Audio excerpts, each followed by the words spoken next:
এই নেহা, কি করছো? এদিকে আসো। দেখো মুভিটা কি হট। দুজনে একসঙ্গে বসে থাকলে খুব ভালো লাগবে। প্লিজ একবার এদিকে এসো। এই তোমাকে কতবার বলেছি তুমি এসব অ্যাডাল্ট মুভি দেখবে না? তুমি তো আমার কোনো কথাই শোনো না। তুমি আরো দিন দিন এসবের মাত্রা আরো বাড়িয়ে চলেছ। আমি কি করব বলো? আমার এসব দেখতে ভালো লাগে তাই আমি দেখি। তাছাড়া আমি তো আর একা দেখি না। আমি তোমাকে সঙ্গে নিয়ে তারপরেই দেখি। কেন? তোমাকে এসব কেন দেখতে হবে তুমি বলবে আমাকে? আমার মতো সুন্দরী একটা বউ পেয়েছো, তারপরও কেন তোমাকে ওসব দেখতে হবে? নেহা, তুমি তো খুব ভালো করেই জানো মেয়ে মানুষ, আমার অন্যরকম একটা ফিলিংস আছে। তাই তো ভালো লাগে দেখতে। তাই আমি কি করব বলো? এখন থেকে তুমি এসব দেখবে না। আর যদি তুমি এসব দেখো, তাহলে এই বাড়িতে প্রবেশ করা তোমার জন্য নিষিদ্ধ হয়ে যাবে। তোকে তোমাকে আমি যেটা বলবো আমার কথাই শুনতে হবে। এইরকম প্রস্তাবেই তো আমি তোমাকে বিয়ে করতে রাজি হয়েছিলাম, তাই না? ওকে বাবা, ঠিক আছে, কোনো সমস্যা নেই। আমি আর এসব দেখব না। আসলে অনেক দিনের অভ্যেস তো, তাই ছাড়তে একটু সমস্যা হচ্ছে। যাই হোক, আমি আমার ভালোবাসার মানুষটার জন্য সব কিছু করতে পারি। আর এইটুকু ছাড়তে পারবো না? অবশ্যই পারবো। আমি সব কিছুই ছেড়ে দেব। God promise. Okay my dear. এখন এখানে চুপচাপ বসে থাকো। আমি রান্না করে খাবার বানাতে যাচ্ছি। আর হ্যাঁ, আজ কিন্তু আমি তোমার জন্য তোমার পছন্দের চিকেন বিরিয়ানি বানাচ্ছি। দুজনে একসঙ্গে বসে গল্প করতে করতে খাবো। এই বলে নেহা সেখান থেকে চলে যায়। তাদের দুজনের প্রেমের বিয়ে, 4 মাস প্রেম করে তারপর বিয়ে করেছে তারা। চলুন একটু ফ্ল্যাশব্যাক থেকে ঘুরে আসি, আর তাতে প্রেমের গল্পটা আপনাদের শুনিয়ে দেই। এটা ভারতের কলকাতা শহর। এখানকার একটা ইউনিভার্সিটিতে নীল পড়াশোনা করে, আর আগামী সপ্তাহে তার পরীক্ষা। তাই সে তার এক বন্ধুর মেয়ে বন্ধু সঙ্গে গ্রুপ স্টাডি করতে তার বাসায় যায়। নীল ওই মেয়েটার বিছানার উপর বসে একটা বইয়ের পাতা নাড়াচাড়া করছে, আর মেয়েটা টেবিলে বসে বইয়ের পাতা নাড়াচাড়া করছে। দুজনের মধ্যে কেউই পড়াশোনায় মনোযোগ দিতে পারছে না। তখনই হঠাৎই নীল মেয়েটাকে বলতে থাকে, এই রিয়া, কি হয়েছে তোমার? তুমি বারবার এইভাবে আমার দিকে কেন তাকাচ্ছ? পড়াশোনায় মনোযোগ দাও। আগামীকাল তোমার পরীক্ষা, আমারও পরীক্ষা। দুজনকেই পড়াশোনা করতে হবে। তোমার মতো এত কিউট একটা ছেলে আমার সঙ্গে বসে থাকলে আমি কিভাবে পড়াশোনা করব বলো নীল? প্লিজ, আমি একটু তোমার সঙ্গ পেতে চাই। আরে রিয়া, এসব তুমি কি বলছো? এটা ঠিক আছে যে আমি অনেক মেয়ের সঙ্গে ফ্লার্ট করি, কিন্তু তুমি আমার বন্ধু। আর আমি তোমার বাড়িতে এসেছি একটু গ্রুপ স্টাডি করার জন্য। আর এসব তুমি কি বলছো বলো? রিয়া তখন নীলের কথার কোনো উত্তর না দিয়ে টেবিল থেকে উঠে নীলের কাছে চলে আসে, আর নিজের কাপড় চোপড় ফেলতে থাকে। সেটা দেখে নীল রিয়াকে বলে, রিয়া প্লিজ, এসব বন্ধ করো। তুমি নিজের কাপড় চোপড় কেন খুলছো? আমি তোমার বন্ধু। প্লিজ নিজেকে কন্ট্রোল করো। সরি ডিয়ার, তোমার মতো হট কিউট একটা জিনিস সামনে থাকলে নিজেকে কন্ট্রোল করা কোনোভাবেই সম্ভব নয়। এই বলে রিয়া নিজেকে নীলের কাছে সমর্পণ করে। আর নীল, সে তো একটা ছেলে মানুষ। একটা মেয়ে যদি নিজে থেকে নিজেকে একটা ছেলের কাছে সমর্পণ করে দেয়, তাহলে একটা ছেলে কেন নিজেকে দূরে রাখবে?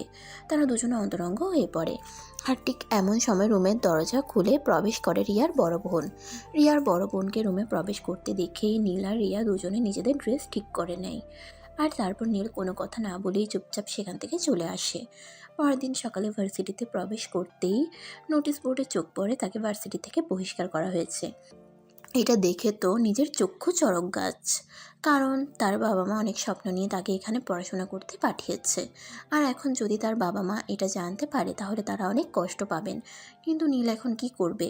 তখনই তার চোখ পড়ে ভার্সিটির ক্যাম্পাসের বাইরে অনেক স্টুডেন্টরা সেখানে রয়েছে। সবাই কিছু একটা নিয়ে আলোচনা করছে। নীল তখন সেখানে গেল, আর ওদের মধ্যে থেকে একজনকে জিজ্ঞাসা করলো, কি ব্যাপার? কি হয়েছে? তোমরা সবাই এখানে দাঁড়িয়ে কি আলোচনা করছো?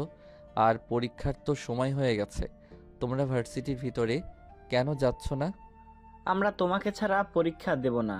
আমরা খুব ভালো করেই জানি তোমার সম্পর্কে। তুমি কখনোই এমন কাজ করতে পারো না, তাই আমরা কেউ পরীক্ষা দেব না। মানে কি হয়েছে আমি বুঝতে পারছি না। আমাকে ভার্সিটি থেকে বহিষ্কার করা হয়েছে, কিন্তু কেন? আমি তো সেটাই বুঝতে পারছি না। দেখো, এটা তো আমরা সবাই জানি যে তুমি গতকাল রিয়াদের বাসায় গিয়েছিলে, কিন্তু তারপর সেখানে কি হয়েছে সেটা আমরা জানি না, আর জানার কোনো ইচ্ছাও আমাদের নেই। কিন্তু আজ সকালেই রিয়ার বড় বোন এসে প্রিন্সিপালের কাছে তোমার নামে বিচার দিয়েছে, আর তাই প্রিন্সিপাল তোমাকে ভার্সিটি থেকে বহিষ্কার করেছে। হ্যাঁ, সেটা না হয় বুঝলাম, কিন্তু তোমাদের এই আন্দোলনের কারণটা কি? তোমরা সবাই ভিতরে যাও আর পরীক্ষা দাও। আমার সঙ্গে যেটা হওয়ার সেটা হয়ে গেছে। না, আমরা সেটা মানি না আর মানবো না। তোমার সঙ্গে এই অন্যায়ের প্রতিবাদ আমাদের করতেই হবে, নয়তো তোমার সঙ্গে বিশাল বড় একটা অন্যায় হয়ে যাবে।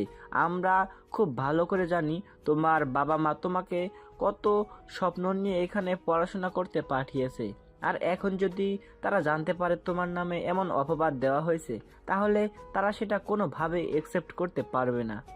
এই বলে ওই ভার্সিটির ছাত্রছাত্রীরা আন্দোলন করতে থাকে। এদিকে সেই একই ভার্সিটিতে পড়াশোনা করতো নেহা, কিন্তু নীলের সঙ্গে তার সেরকম আলাপ পরিচয় কখনোই হয়ে ওঠেনি, কারণ সে সবসময় পড়াশোনা নিয়ে ব্যস্ত থাকতো। নিজের পড়াশোনা ছাড়া বাইরের জগতে এসে 2 মিনিট সময়ও দিত না। আজ যখন সে ভার্সিটি ক্যাম্পাসে প্রবেশ করছিল, তখনই দেখতে পেল সেই আন্দোলন, আর তাই সে ওখানে গেল আর তার এক ফ্রেন্ডকে জিজ্ঞাসা করলো। কি ব্যাপার, কি হয়েছে? তোমরা সবাই এখানে কিসের জন্য আন্দোলন করছো? দেখো নীল, গতকাল রিয়ার বাসায় গিয়েছিলে গ্রুপ স্টাডি করতে, কিন্তু সেখানে কি হয়েছে আমরা জানি না। তবে আমরা বিশ্বাস করি সে এরকম উল্টাপাল্টা কাজ করতে পারে না। এদিকে রিয়ার বড় বোন প্রিন্সিপালের কাছে উল্টাপাল্টা বিচার দিয়েছে, তাই প্রিন্সিপাল নীলকে কলেজ থেকে বহিষ্কার করেছে, কিন্তু আমরা সেটা মানি না আর মানবো না। তাই আমাদের এই আন্দোলন। আমার মনে হয় তোমরা ভুল করছো, কারণ নীলের ক্যারেক্টার সম্পর্কে ভার্সিটির সবাই অবগত। সে আজ এই মেয়ে, তো কাল ওই মেয়ের সাথে ফ্লার্ট করতেই থাকে। হয়তো ওরকম কিছুই করতে চেয়েছিল। নীলকে তোমার ভালো নাই লাগতে পারে, কিন্তু তুমি তার সম্পর্কে এমন কথা বলবে না। নীল তোমার কাছে শুধুমাত্র একটা নাম হতে পারে, কিন্তু ভার্সিটির প্রত্যেকটা মেয়ের কাছে নীল একটা ইমোশন, যাকে দেখলে সবার হার্টবিট বেড়ে যায়। সবাই এক মুহূর্তের জন্য নীলকে কাছে পেতে চাই, আর তাকে তুমি এমন বলতে পারো না। হ্যাঁ, সেটা তো আমি নিজের চোখে দেখতে পাই, কিন্তু তোমরা সবাই আমাকে এই একটা কথা বলো যে এই ছেলেটার মধ্যে কি এমন আছে যার জন্য ভার্সিটির সব মেয়েরা ওর উপর আসক্ত? ওর মধ্যে সেরকম কী আছে সেটা বলতে পারবো না, তবে একটা নেশা আছে। ওর যে দুটো চোখ, ওই চোখে দেখালে যে কোনো মেয়ে নেশায় পড়ে যাবে।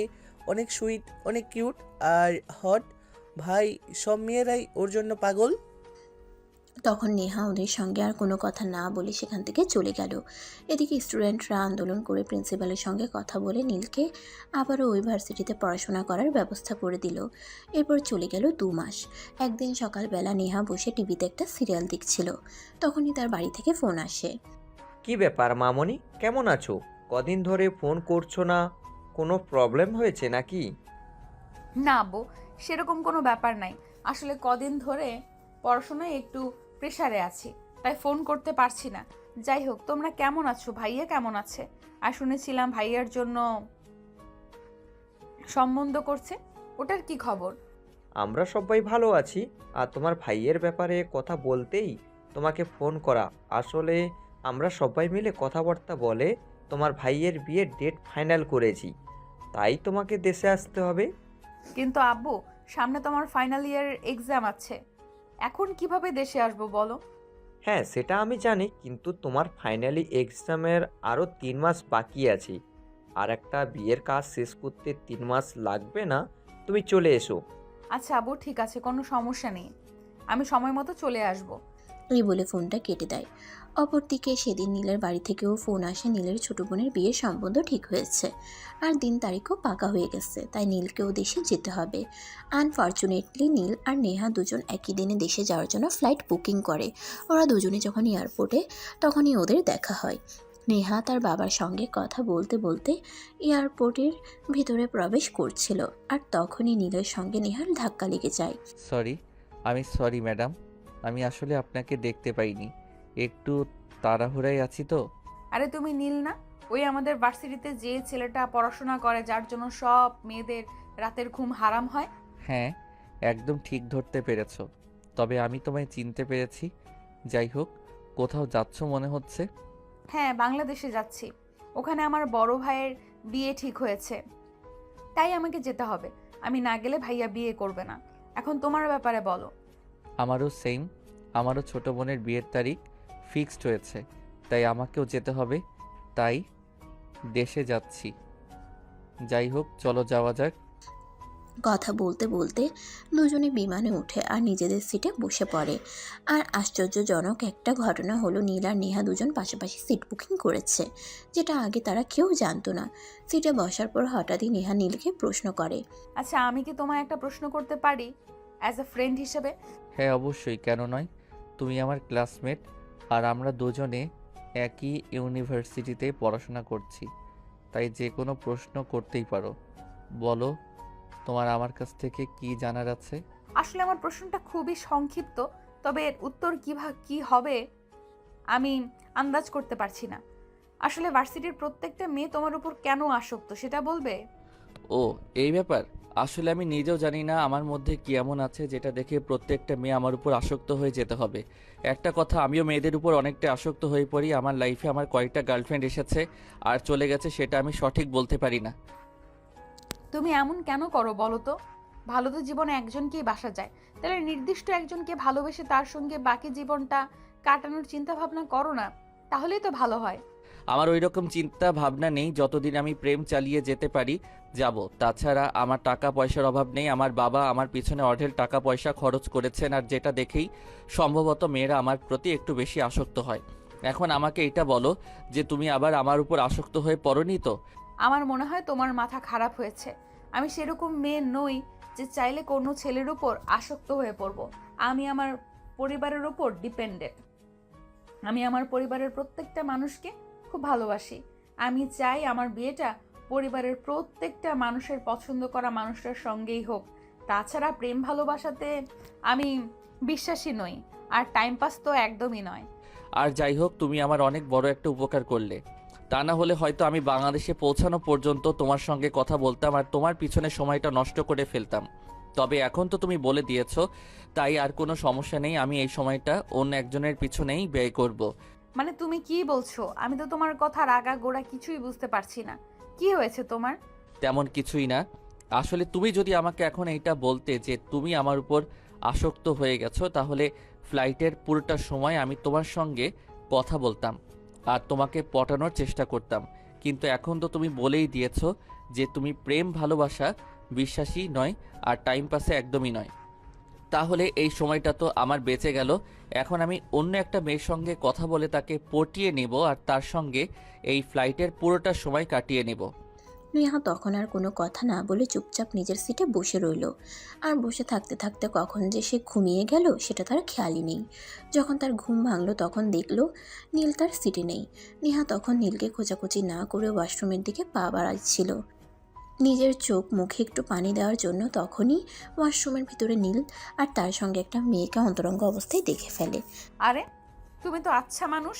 মাত্র ঘন্টা খানেকের ফ্লাইটের মধ্যে তুমি একটা মেয়েকে পটিয়ে নিয়ে তার সঙ্গে একেবারে অন্তরঙ্গ হয়ে গেলে। তুমি একটা জিনিস বলতে হবে মাইরি। আরে বাবা, বললাম না তুমি যদি আমার সঙ্গে 10 মিনিট কথা বলো তাহলে তুমিও পটে যেতে বাধ্য হবে। যাই হোক, বাদ দাও। ভালো লাগছিল তাই একটু চোখে নিলাম। নেহা তখন আর কোনো কথা না বলে চুপচাপ সেখান থেকে চলে গেল। এদিকে তাদের ফ্লাইট ঢাকা এয়ারপোর্টে অবতরণ করে। সেখানে নিজের বাবা আর কাকা দুজনেই নীলের জন্য অপেক্ষা করছিল। হ্যালো বাবা, কাকা, কেমন আছো তোমরা? এই তো আলহামদুলিল্লাহ, আল্লাহর রহমতে আমরা ভালোই আছি। তোমার আসতে কোনো অসুবিধা হয়নি তো? আরে না, একদমই নয়, আমি একদম ঠিক আছি। যাই হোক, সেগুলো বাড়ি যাওয়া যাক। তারপর বাড়ি গিয়ে তারপর তোমাদের সঙ্গে কথা বলি। এই কথা বলে নীল তার বাবা আর কাকাকে নিয়ে সেখান থেকে চলে যেতে চাইছিল, কিন্তু ঠিক ওই মুহূর্তে ঘটলো একটা অঘটন। ফ্লাইটে যে মেয়েটার সঙ্গে নীল একটু ফাজলামো করতে গেছিল, ওই মেয়েটা ফ্লাইট থেকে নেমে নীলকে খোঁজাখুঁজি করতে শুরু করে, কিন্তু কোথাও পায় না। তাই সে এয়ারপোর্টের বাইরে আসতে চায়। তখনই নীলকে চোখে পড়ে আর সেখানে এসে দৌড়ে এসে নীলের বাবা কাকার সামনেই নীলকে জড়িয়ে ধরে আর তাকে একটা লিপ কিস করে বসে। আরে আরে, এই মেয়েকে তুমি তুমি আমার সঙ্গে এসব কি করলে? তোমার কি লাজ লজ্জা বলতে কিছু নেই নাকি? এয়ারপোর্টে এত মানুষ রয়েছে, তাদের সামনে তুমি আমায় লিপ কিস করলে? হ্যাঁ করেছি তো, কি হয়েছে? ফ্লাইটের ভেতর যখন তুমি আমার সঙ্গে অন্তরঙ্গ হয়েছিলে তখন এসব মনে ছিল না? আর এখন তো আমি শুধুমাত্র তোমাকে একটা লিপ কিস করেছি। আসলে যাওয়ার আগে একটু পাওয়ার নিয়ে যাচ্ছি। এই বলে মেয়েটা নীলকে আর কোনো কথা বলার সুযোগ না দিয়ে তার ব্রিফকেস নিয়ে দৌড়ে সেখান থেকে চলে যায়। সেটা দেখে নীলের বাবা নীলকে প্রশ্ন করে। কি ব্যাপার নীল, এসব তুমি কি শুরু করেছো? আমাদের বলবে? একটা মেয়ে এয়ারপোর্টে হাজার হাজার মানুষের সামনে তোমাকে কিস করে চলে গেল, এই দিনটাও আমাদের দেখতে হচ্ছে। বাবা আসলে তোমরা যেরকম ভাবছো সেরকম কিছুই নয়। মেয়েটার হয়তো আমার মতো দেখতেই একটা ছেলের সঙ্গে দেখা হয়েছিল, আর তার সঙ্গে হয়তো কোনো অ্যাক্সিডেন্ট হয়েছে। মেয়েটা হয়তো আমাকে সেই মানুষটা ভেবেছে, তাই হয়তো এরকম কাণ্ড কারখানা করেছে। যাই হোক, এসব বাদ দাও, এখন চলো বাসায় যাওয়া যাক। তখনই আর কেউ এ ব্যাপারে কোনো কথা বাড়ালো না। তারা সবাই মিলে বাসায় চলে গেল। এদিকে পরের দিন নীলের ছোট বোনের এঙ্গেজমেন্ট। সকাল থেকেই বাড়িতে আয়োজন শুরু হয়ে গেছে। সবাই নিজেদের মতো করে সাজুগুজু করে রেডি হয়ে বসে আছে। ওদিকে নীল তার নিজের রুমে বসেছিল, এমন সময় তার ছোট বোন সেখানে আসে। কি ব্যাপার ভাইয়া, তুই এখনো এখানে বসে আছিস? এদিকে দুপুর গড়িয়ে বিকেল হতে চলল। আমার শ্বশুর বাড়ির লোকজনেরা তো চলে আসবে, তুই যাবি না ওদের সঙ্গে কথা বলতে? আরে কি বলিস তুই? আমার একমাত্র আদরের ছোট বোন, আর তোর শ্বশুর বাড়ি থেকে মানুষজন আসছে, তাদের সঙ্গে আমি কথা বলতে যাব না এমনটা হতে পারে নাকি? আসলে একটু টায়ার্ড ছিলাম, তাই বিশ্রাম নিচ্ছিলাম।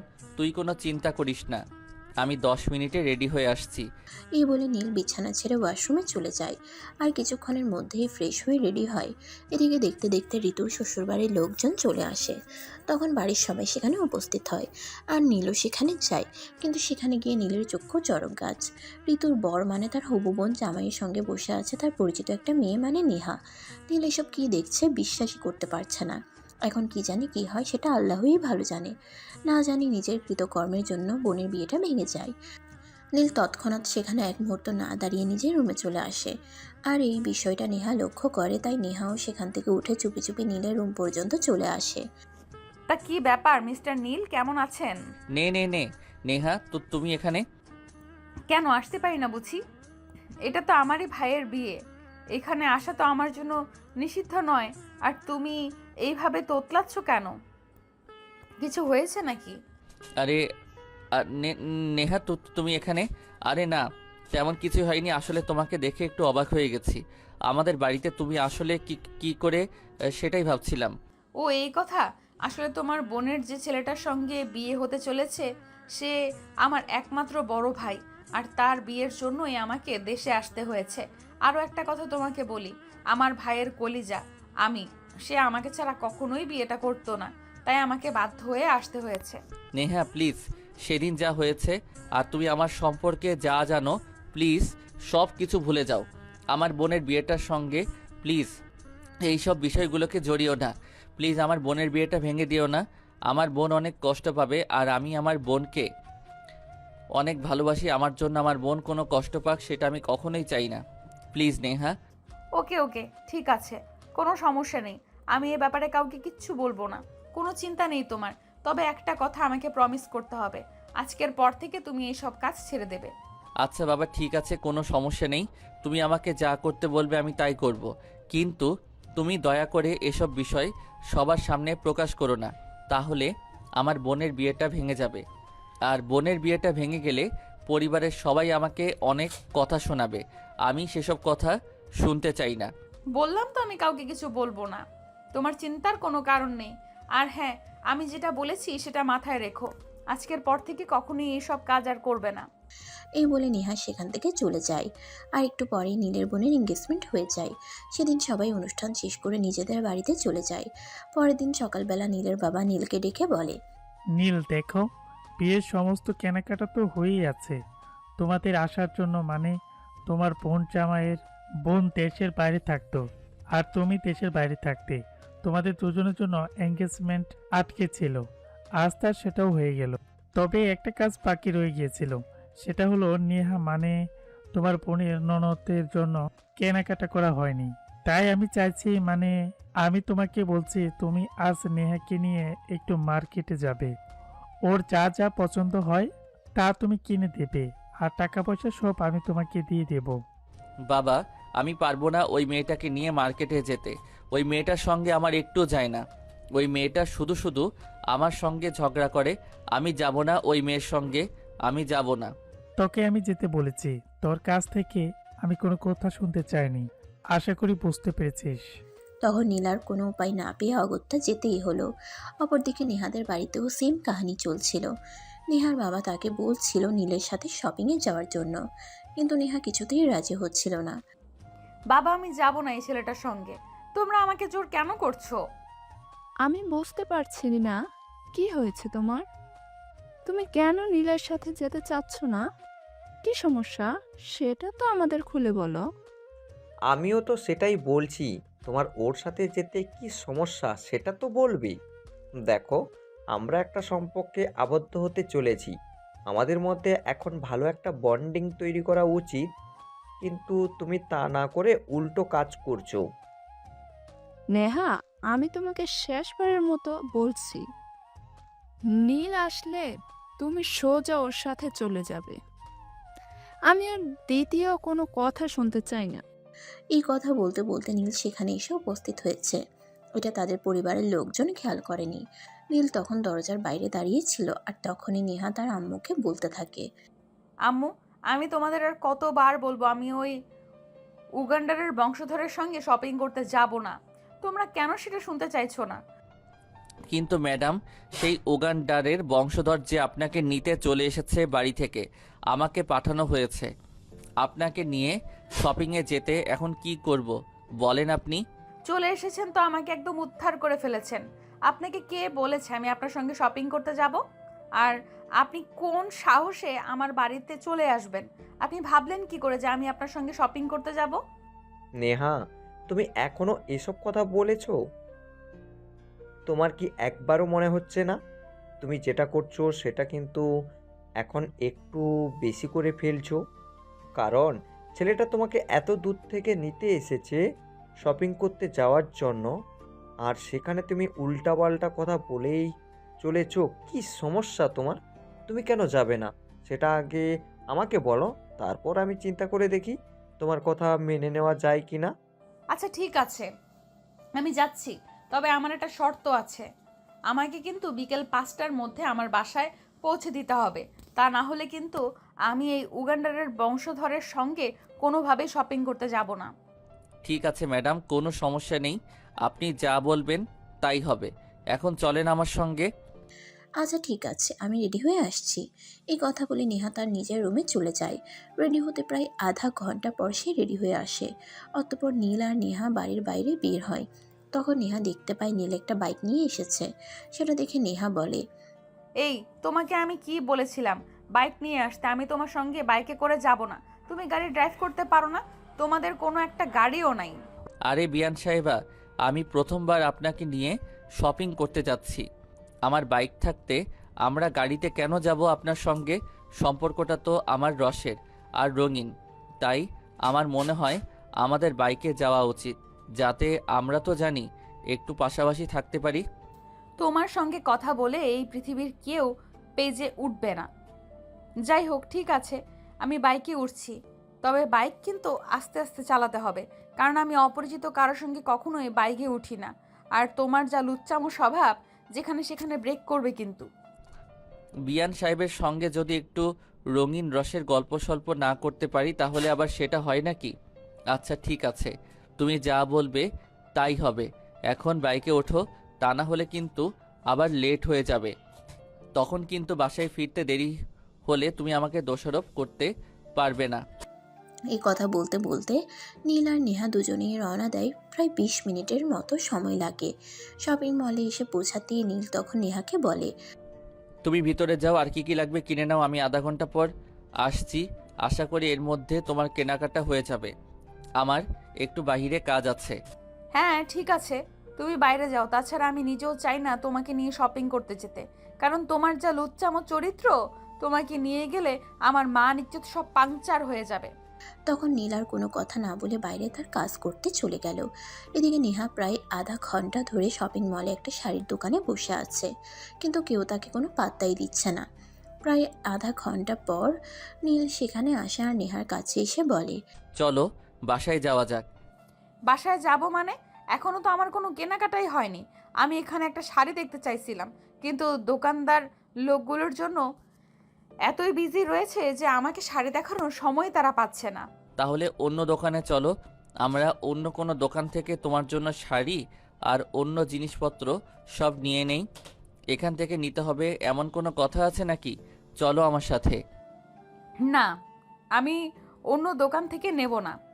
আমার এই দোকানের একটা শাড়ি পছন্দ হয়েছে, আমি এই দোকান থেকে নেব। তুমি প্লিজ একটু ট্রাই করো না, কারণ তুমি তো যে কোনো মেয়েকে সহজেই পটিয়ে ফেলতে পারো। তাছাড়া এই দোকানের সব স্টাফই কিন্তু মেয়ে, তুমি একটু ট্রাই করলেই হয়ে যাবে। ওকে ঠিক আছে, কোনো সমস্যা নেই। তুমি যখন আমাকে বলছো তাহলে আমি একবার ট্রাই করে দেখছি। কিন্তু একটা কথা, তুমি কিন্তু এর জন্য কখনোই আমাকে কোনো কথা শোনাতে পারবে না, আর কখনো এটা বলতে পারবে না যে আমার চরিত্রের দোষ আছে। ঠিক আছে বাবা, কোনো সমস্যা নেই, আমি বলবো না। তবে এটাই কিন্তু লাস্ট, আমার সামনে কিন্তু দ্বিতীয়বার মেয়েদের সঙ্গে এরকম করতে পারবে না। আচ্ছা ঠিক আছে, কোনো সমস্যা নেই, তুমি একটু ওয়েট করো, আমি দেখছি মেয়েটাকে কিভাবে পটানো যায়। এই যে হ্যালো, এক্সকিউজ মি, শুনছেন? কথাটা মুখ থেকে বের করতে দেরি হলো, কিন্তু 2-3টা মেয়ে নীলের কাছে চলে আসতে সময় লাগলো না। অন্য কাস্টমার ফেলে তারা নীলের কাছে চলে আসার নীলকে বলতে থাকে। ইয়েস স্যার, বলুন আপনার কি চাই। আমরা আপনাকে সব রকম সহযোগিতা করতে প্রস্তুত। বলুন আমরা আপনাকে কী সেবা দিতে পারি। আমার আপনাদের দোকানে একটা শাড়ি পছন্দ হয়েছে, আর শাড়িটা নিতে হবে। নেহা, তুমি তোমার কোন শাড়িটা পছন্দ হয়েছে সেটা দেখাও, আর আপনারা এক্ষুনি ওই শাড়িটা প্যাক করে দিন। আর ম্যাডামের অন্য কিছু লাগলে সেগুলো দিয়ে দিন। ঠিক আছে স্যার, কোনো সমস্যা নেই, আমরা এখনই করে দিচ্ছি। একটা কথা বলি ম্যাডাম, আপনার কি হয়? এক দূর সম্পর্কের আত্মীয় কেন, তাতে আপনাদের কোনো সমস্যা আছে নাকি?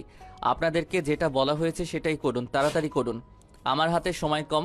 ম্যাডামের যা যা পছন্দ হয় সব দিয়ে দিন, আর এটিএম কার্ড এখান থেকে পেমেন্ট যা আসে নিয়ে রাখবেন। অতঃপর নীল সেখান থেকে চলে যায়। ওদিকে নেহা তার পছন্দ মতো আরও কয়েকটা ড্রেস কিনে নেয়। তার ড্রেস কেনাকাটা শেষ হলে তারা চলে যায় জুয়েলারির একটা দোকানে। সেখানে সেম কাহিনী ঘটে, কিন্তু অবশেষে তাদের কেনাকাটা শেষ হয় আর দুজনে নিজেদের বাড়িতে চলে যায়। এরপর কয়েকদিন পর বিয়ের আয়োজন শুরু হয়। আজ ছিল গায়ে হলুদ, তাই নেহা তার বান্ধবী আর বোনদের নিয়ে তার হবু ভাবির জন্য গায়ে হলুদের তত্ত্ব নিয়ে আসে। এদিকে নীলদের বাড়িতেও চলছিল বিশাল আয়োজন। একমাত্র মেয়ের বিয়ে বলে কথা, আয়োজন তো হতেই হবে। সারা বাড়ি জুড়ে একটা উৎসবের আমেজ চলছিল। নেহা তখন তার হবু ভাবির সঙ্গে বসে গল্প করছিল। তখনই নীল সেখানে উপস্থিত হয় আর নেহাকে দেখে বলে, Neha, you are looking so gorgeous. তোমাকে যা সুন্দর লাগছে তা বলার বাইরে। আমি কিন্তু তোমাকে দেখে একদম প্রেমে পড়ে গেছি। ভাইয়া দেখো, ও কিন্তু আমার হবু ননদ। এখনই ওর পিছনে টাইম ওয়েস্ট করো না। আগে আমাদের বিয়েটা হতে দাও, আগে আমাদের সমস্যাটার সমাধান করো, তারপর তুমি তোমার বিষয় নিয়ে চিন্তা করো। হ্যাঁ সেটাই, একদম তুই ঠিক বলেছিস। আগে তোর বিয়েটা হয়ে যাক, তারপর তো তোমাদের সঙ্গে আমি আমার লাইনটা ফিটনেস করে নেব। আমার পেছনে টাইম ওয়েস্ট করে সেরকম কোনো লাভ হবে না, সেটা নিয়ে তুমি খুব ভালো করে জানো। কারণ তুমি যেসব মেয়েদের সঙ্গে টাইম পাস করো, আমি সেই লেভেলের মেয়ে নই। আমি একটু অন্যরকম, আমি যাকে ভালোবাসবো তাকে লয়াল হতে হবে, একদম লয়াল। আমি ছাড়া তার চোখ দুটো অন্য কোনো মেয়ের উপর পড়বেই না কখনো। সে শুধু আমাকেই ভালোবাসবে আর আমার মতো করেই চলার চেষ্টা করবে।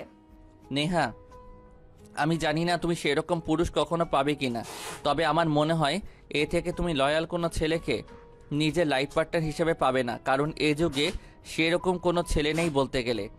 এখনকার চোখে সবাই আল্ট্রা মডার্ন, সবাই নিজেদের মতো চলতে পছন্দ করে। আর প্রেম তো এখনকার যুগে পান্তা ভাতের মতো। ওকে, দেখা যাক কার সঙ্গে কি হয়। তবে আমি তোমার মতো কোনো ছেলের প্রেমে নিশ্চয়ই কখনো পড়বো না। যাই হোক, আমাদের বাড়ি ফেরার সময় হয়ে গেছে, আমরা আসছি। এই বলে নেহা নীলদের বাড়ি থেকে চলে যায়। এর পরের দিন বিয়ের কাজটা খুব ভালোভাবে সম্পন্ন হয়। সেদিন সন্ধ্যাবেলাও রিমিকে নিয়ে নেহাদের বাড়িতে চলে যাওয়া হয়। নীলও গিয়েছিল নেহাদের বাড়িতে রিমির সঙ্গে। রাত প্রায় 10টার মতো হবে বাজে। তখন রিমির সঙ্গে যাবার সবাইকে নেহাদের বাড়িতে খেতে দেওয়া হয়নি। নীলও ছিল সেই টেবিলে। তখনই হঠাৎ নেহা সেখানে আসে। কি ব্যাপার বিআই মশাই, আপনি তো দেখছি আমাকে রেখেই খাওয়া শুরু করে দিয়েছেন। আপনার পেটে বুঝি খুব ক্ষুধা পেয়েছে? ঠিক আছে, কোনো সমস্যা নেই, আপনি খেয়ে নিন, আমি পরে খেয়ে নেব। আপনার কিছু লাগলে আমাকে জানাবেন। I am so sorry madam, আসলে আমার আপনাদের কথা একদমই মনে ছিল না। তাছাড়া আমাদেরকে এখনই বাড়িতে ফিরে যেতে হবে, কারণ জানেনই তো বাড়িতে একটা বিয়ের কাজ শেষ হয়েছে, আর অনেক কাজ পড়ে আছে, ডেকোরেশন থেকে শুরু করে সব কিছু। আর তার উপর কাল সকালে আবার আপনাদের বাড়িতে আসতে হবে, তাই খুব প্যারায় আছি। আচ্ছা ঠিক আছে, আপনারা খাওয়া দাওয়া করুন, আমি বাইরে আছি। কোনো প্রয়োজন হলে আমাকে ডাকবেন, আমি চলে আসবো, কোনো সমস্যা নেই। এই বলে নেহা সেখানে আর এক মুহূর্তও দেরি না করে সেটা নিজের রুমে চলে গেল। এদিকে নীল খাওয়া দাওয়া শেষ করে সবার সঙ্গে কথা বলে এবং বাড়িতে যাওয়ার জন্য প্রস্তুতি নেয়। তখন হঠাৎ মনে পড়ে নেহার কথা, তাই সে নেহাকে খুঁজতে থাকে, কিন্তু সারা বাড়ি খুঁজেও নেহাকে কোথাও পায় না। তাই সে তার বোনের কাছে জিজ্ঞাসা করে, কিরে রিমি, তোর ননদ কোথায় গেল? তোর ননদকে সেই কখন থেকে খুঁজতেছি, কিন্তু কোথাও খুঁজে পাচ্ছি না। এখন তো আমাদের বাড়ি চলে যেতে হবে, এখন যদি বাড়িতে না যাই তাহলে কাজগুলো কে করবে?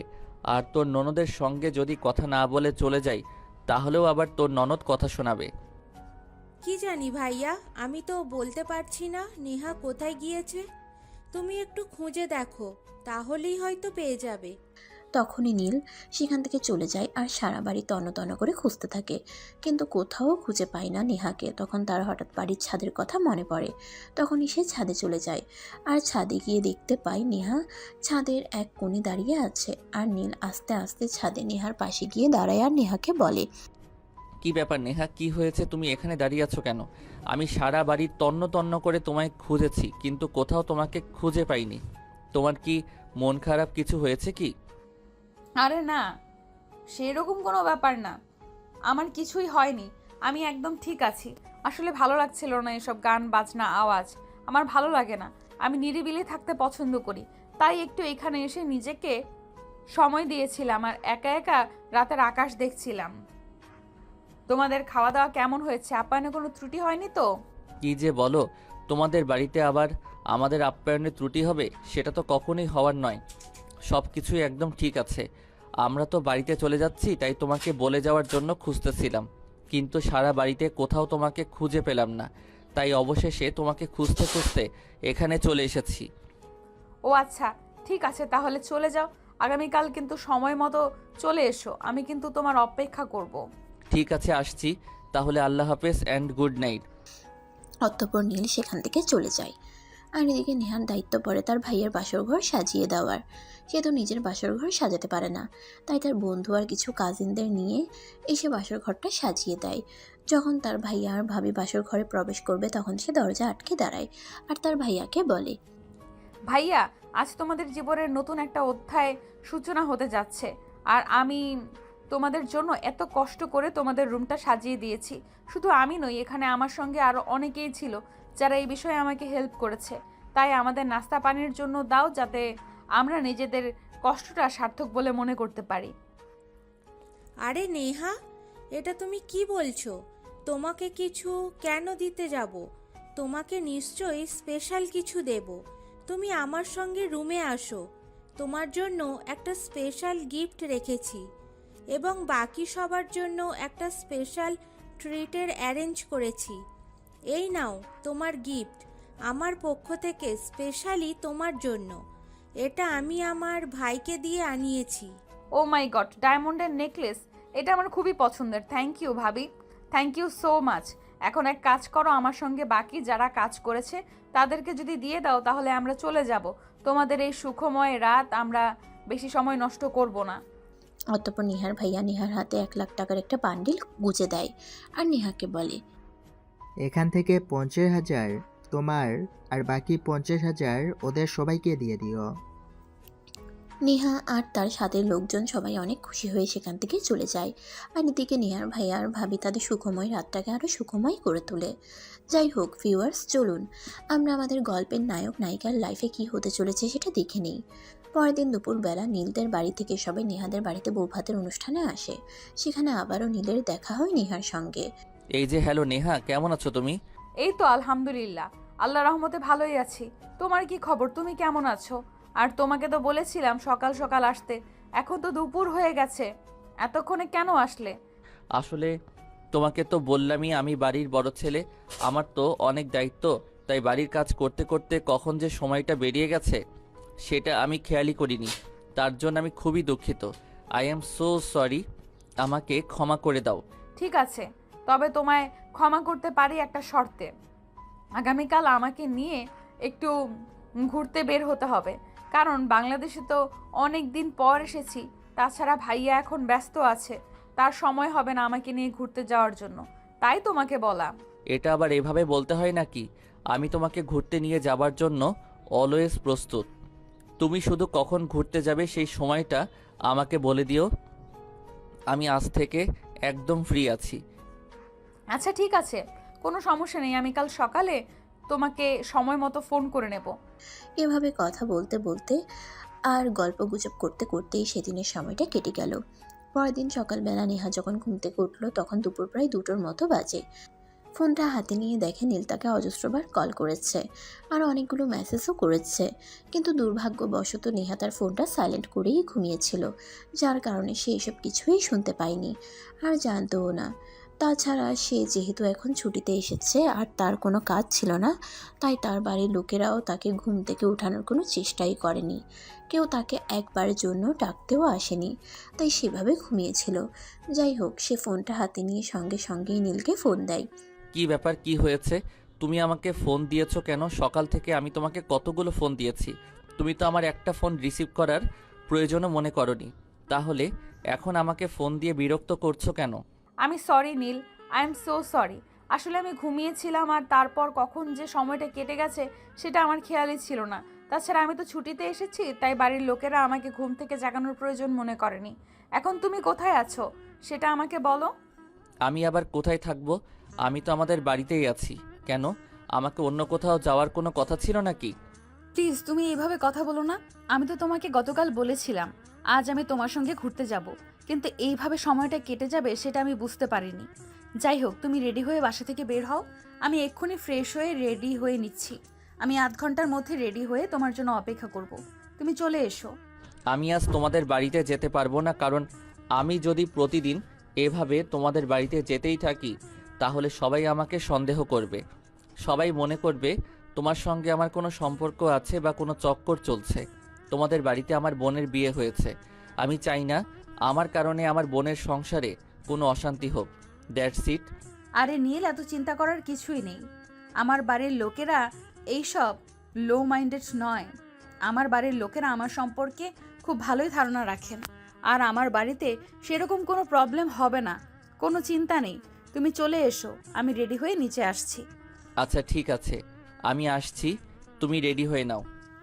এই বলে নীল ফোনটা কেটে দেয়। আর এদিকে নেহা বিছানা থেকে নেমে তাড়াতাড়ি করে ওয়াশরুমে চলে যায় ফ্রেশ হওয়ার জন্য। ফ্রেশ হয়ে এসে সে তাড়াতাড়ি করে রেডি হয়ে নেয়, তারপর বাসার নিচে দাঁড়িয়ে অপেক্ষা করতে থাকে নীলের জন্য। তখনই তার ভাবি সেখানে আসে।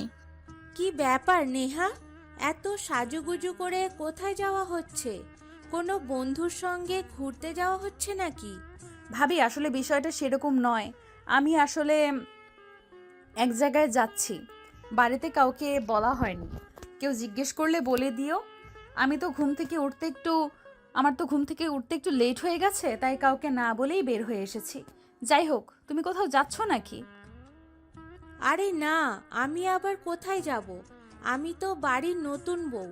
তোমার ভাইয়া একটু বাহিরে গেছে, তোমার ভাইয়ার জন্যই অপেক্ষা করছিলাম আর এদিকে হাঁটাহাঁটি করছিলাম। এইভাবেই রিমি আর নেহা দুজনে কথা বলছিল।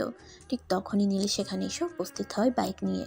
আর নীলকে দেখে রিমির রিয়াকশনটা জাস্ট দেখার মতো ছিল। সে বলতে থাকে, কি ব্যাপার ভাইয়া, তুমি এখানে কেন? আর কাল বিকেলে তো এখান থেকে গেলে, আর আজ সকালেই এখানে চলে এসেছো ভাইয়া? এটা আমার শ্বশুর বাড়ি। এখানে তোমরা যদি ঘন ঘন আসো তাহলে সবাই আমাকে কথা শোনাবে।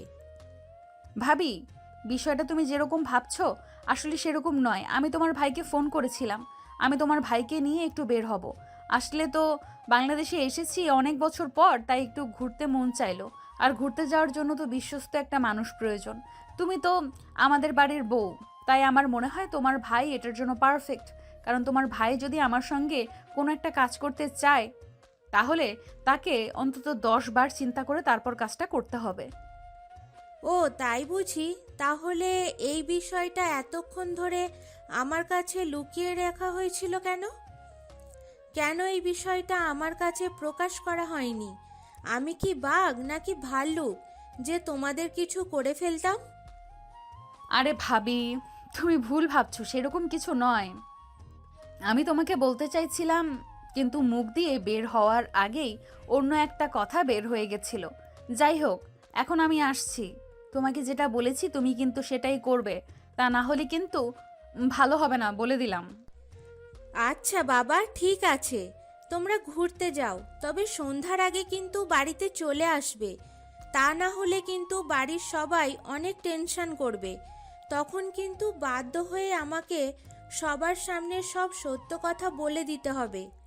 তুমি চাইলে এখনই গিয়ে সবার সঙ্গে সব কিছু বলে দিতে পারো, কারণ আমি আমার ফ্যামিলির লোকদের চিনি।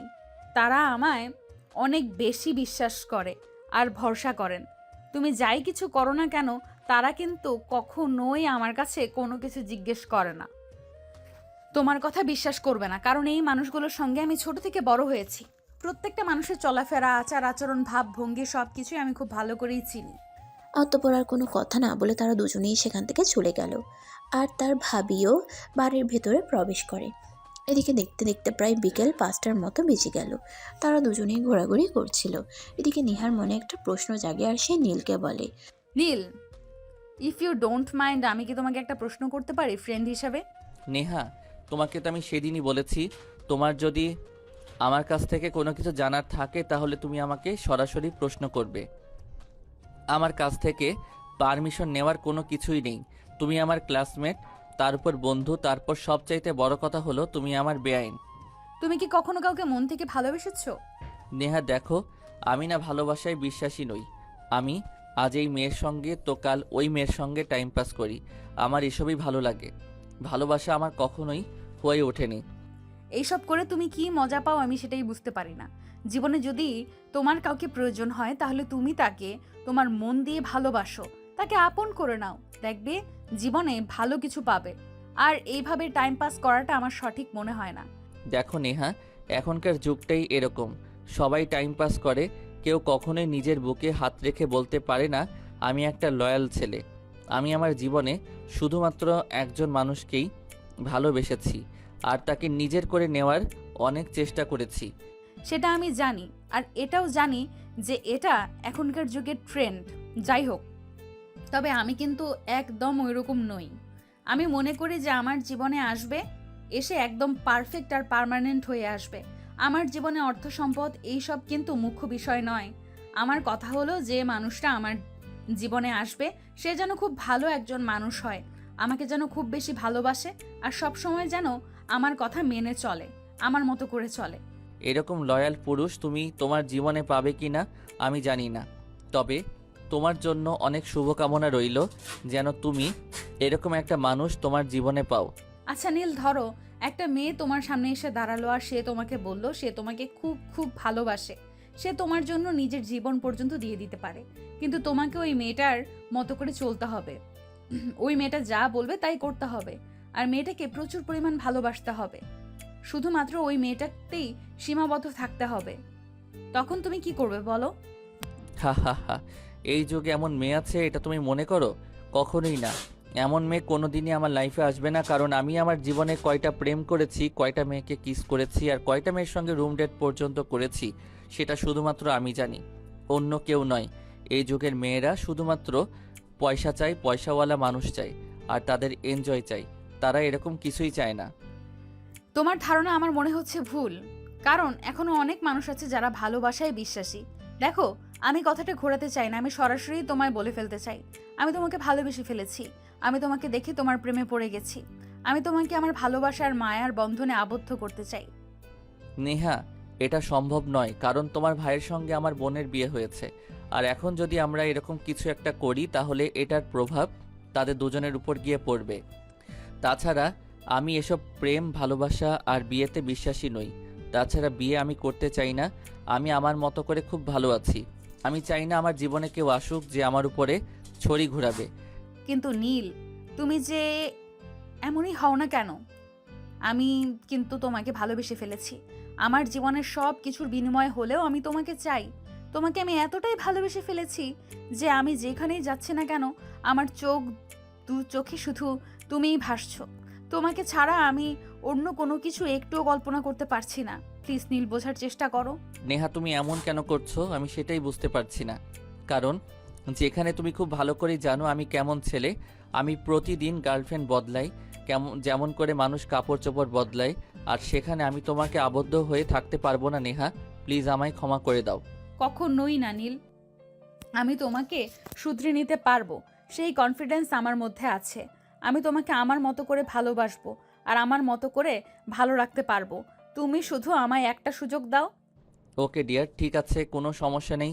আমি তোমাকে একটা সুযোগ দিলাম, তবে এটাই ফার্স্ট অ্যান্ড এটাই লাস্ট। একটা কথা মনে রেখো, তোমাকে এই সুযোগটা দিচ্ছি শুধুমাত্র তুমি আমার একমাত্র আদরের ছোট বোনের ননদ বলে। তা না হলে এই সুযোগটা আমি পৃথিবীর আর কাউকে দিতাম না। থ্যাংক ইউ সো মাচ আমাকে এই সুযোগটা দেওয়ার জন্য। তোমাকে আমি কি বলে ধন্যবাদ দিব সেটার ভাষা আমার জানা নেই। যাই হোক, আমি আসছি, আর আগামীকাল থেকেই আমি আমার মিশন শুরু করব। আমি তোমার কাছ থেকে 15 দিন সময় চেয়ে নিচ্ছি। এই 15 দিনের মধ্যে যদি তোমার মনে আমি আমার ভালোবাসার জায়গা তৈরি করতে পারি তাহলে সারা জীবন তোমার সঙ্গে থেকে যাব। আর যদি 15 দিনে তোমার মধ্যে আমি একটুও জায়গা করতে না পারি তাহলে সারা জীবনের জন্য তোমার চোখের আড়ালে চলে যাব। বেঁচে থাকবো ঠিকই, আত্মহত্যা করব না, কারণ আমি জানি আত্মহত্যা মহাপাপ। আত্মহত্যা করলে পৃথিবীর দুই দিকেই হারাতে হবে। না তো আমি দুনিয়াতে ভালো থাকবো আর না তো আখিরাতে ভালো থাকতাম। ওকে ঠিক আছে, কোনো সমস্যা নেই, আমি তোমার প্রস্তাবে রাজি। আমি তোমাকে 15 দিন সময় দিলাম। তুমি মনে রেখো, এই 15 দিনই কিন্তু লাস্ট। 15 দিনের পর আমি কিন্তু তোমাকে আর 15 সেকেন্ডের সময়ও দিব না। তোমার সময় শুরু হলো এখন থেকে। Get start now. এরপর থেকে প্রতিদিন কে ফোন দেওয়া, তার খোঁজ খবর নেওয়া, তার সঙ্গে প্রতিদিন একবার দেখা করা, আর সব কিছুই দুজনের মধ্যে হতে থাকে, যেটা সাধারণত দুজন প্রেমিক প্রেমিকার মধ্যে হয়ে থাকে। যাই হোক, দেখা যাক ভিউয়ার্স, আদৌ কি তাদের মধ্যে প্রেম ভালোবাসার সম্পর্ক হয় নাকি অন্য কিছু। নীল, আজ বিকেলে তুমি আমার সঙ্গে দেখা করতে পারবে? আমি একটা নীল শাড়ি পরে আসব, আর সেই সঙ্গে তুমি আমার শাড়ির সঙ্গে ম্যাচ করে একটা নীল পাঞ্জাবি পরে আসবে। নেহা দেখো, আমি তো পাঞ্জাবি পরা খুব একটা পছন্দ করি না, আমি পারবো না। আমি শার্ট প্যান্ট পরে আসবো। প্লিজ এরকম বলো না, আমি তোমাকে রিকোয়েস্ট করে বলছি। তুমি আজ একটা পাঞ্জাবি পরে আসবে। আমি দেখতে চাই পাঞ্জাবিতে তোমাকে কেমন লাগে। যদি ভালো না লাগে তাহলে আর কোনোদিনই তোমাকে পরতে বলবো না। ওকে ঠিক আছে, তুমি যখন এত রিকোয়েস্ট করে বলছো তাহলে আমি আজ পরবো। তবে আজকে ফার্স্ট আর আজকেই লাস্ট। এরপর কিন্তু আর কখনোই আমাকে এরকম রিকোয়েস্ট করবে না। আমি এসব আজে বাজে রিকোয়েস্ট পছন্দ করি না। ঠিক আছে, আমি আজকের পর আর কখনোই তোমাকে এইসব কথা বলবো না। আজকে লাস্ট, আজকেই শুধু একটু পাঞ্জাবি পরে আসো, তারপর আর কখনোই তোমাকে পাঞ্জাবি পরতে বলবো না। এই বলে নেহা ফোনটা কেটে দেয় আর বাসা থেকে বের হওয়ার জন্য তৈরি হয়ে নেয়। নেহা শাড়ি পরে বাসা থেকে বের হচ্ছে। এটা দেখে তার ভাবির মনে একটু খটকা লাগে, তাই তার ভাবি তাকে বলে, কি ব্যাপার মাই ডিয়ার সুইট ননদিনী, আপনি এভাবে এত সুন্দর করে শাড়ি পরে সেজেগুজে কোথাও যাচ্ছেন নাকি? তুমি তো জানোই আমি প্রতিদিন বিকেলবেলা তোমার ভাইয়ের সঙ্গে ঘুরতে যাই। তারপরও আবার জিজ্ঞেস করার কি আছে? তারপরও যখন জিজ্ঞেস করছো তাহলে বলছি আমি তোমার ভাইয়ের সঙ্গে ঘুরতে যাচ্ছি। তোমার কি কোনো সমস্যা আছে? আমার ভাইয়ের সঙ্গে তুমি ঘুরতে যাবে তাতে আমার কেন কোনো সমস্যা থাকতে যাবে? আমার কোনো সমস্যা নেই, তবে শুধু একটা কথা বলার ছিল। সেটা হলো, দেখো আমার ভাইটা কিন্তু সিঙ্গেল, আবার হারিয়ে ফেলো না। আমার ভাইয়াটা কিন্তু খুবই ভালো একটা ছেলে। হ্যাঁ, এটা ঠিক আছে, তা আর আমিও জানি যে আমার ভাইয়াটার চরিত্রের একটু সমস্যা আছে, তবে সেটা ব্যাপার না।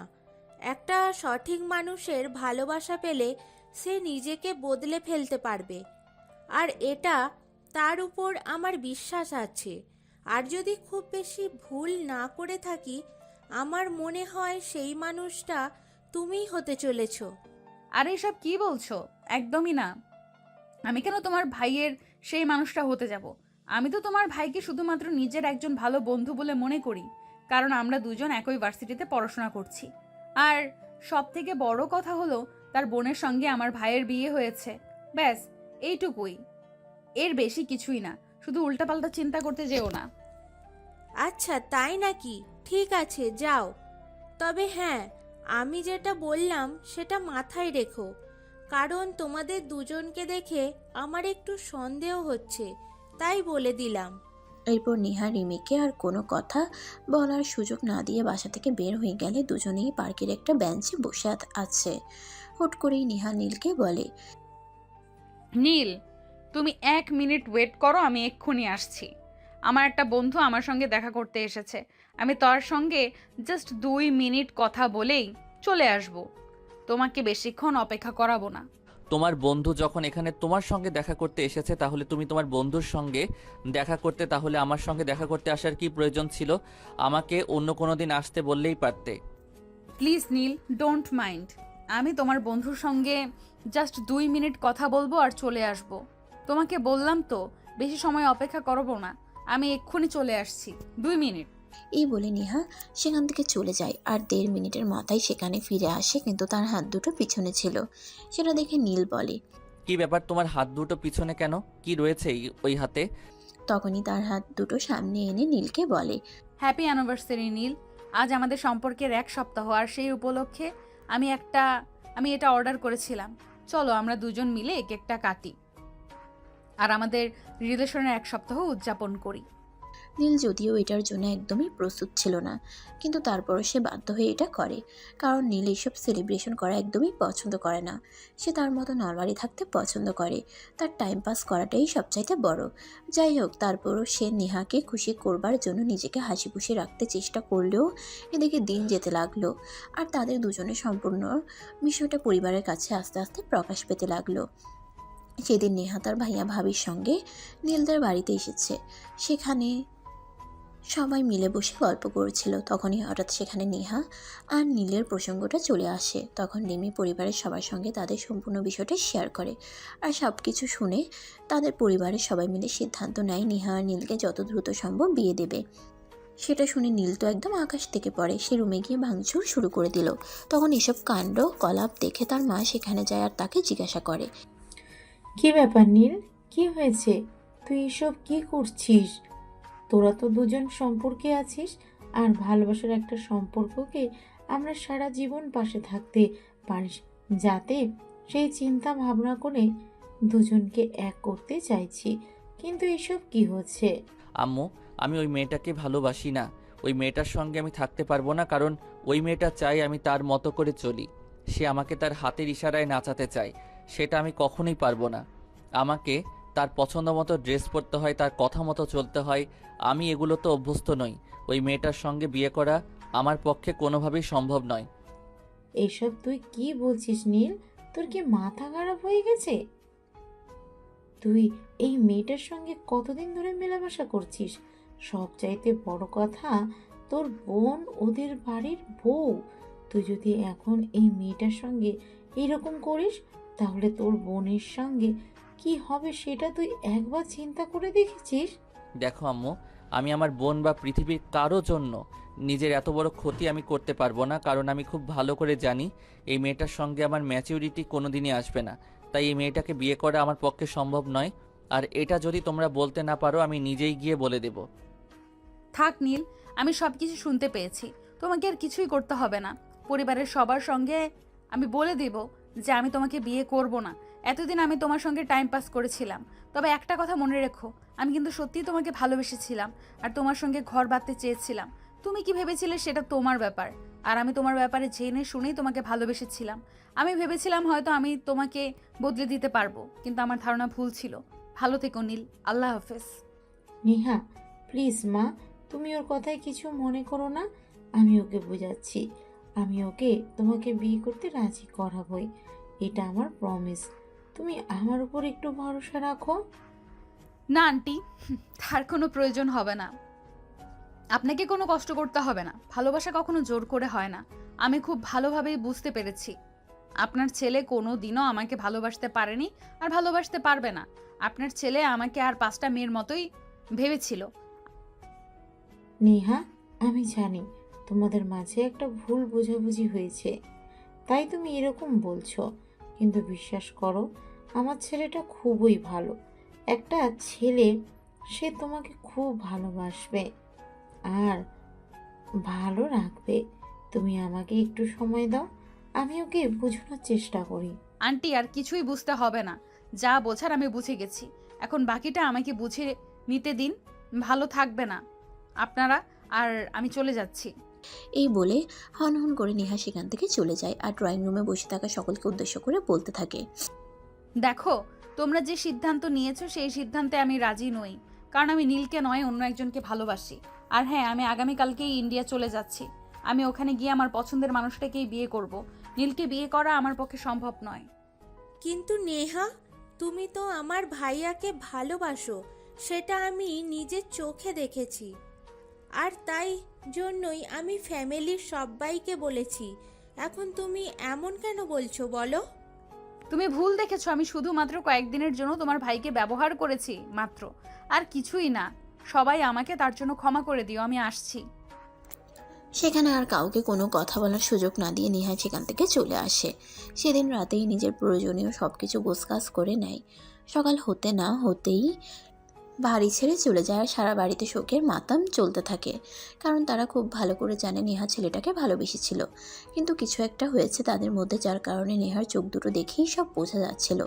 নেহা চলে যাওয়ার পরের দিন নেহার ভাই নীলের সঙ্গে দেখা করতে যায়। নীল নেহা তোমাকে সত্যি খুব ভালোবাসতো। দেখো, মেয়েটা আমাদের চোখের সামনে বড় হয়েছে, আর নেহা কিন্তু আমাদের ফ্যামিলির একমাত্র মেয়ে। তাকে কিন্তু আমরা সবাই খুবই ভালোবাসি, নিজেদের চাইতেও খুব বেশি ভালোবাসি।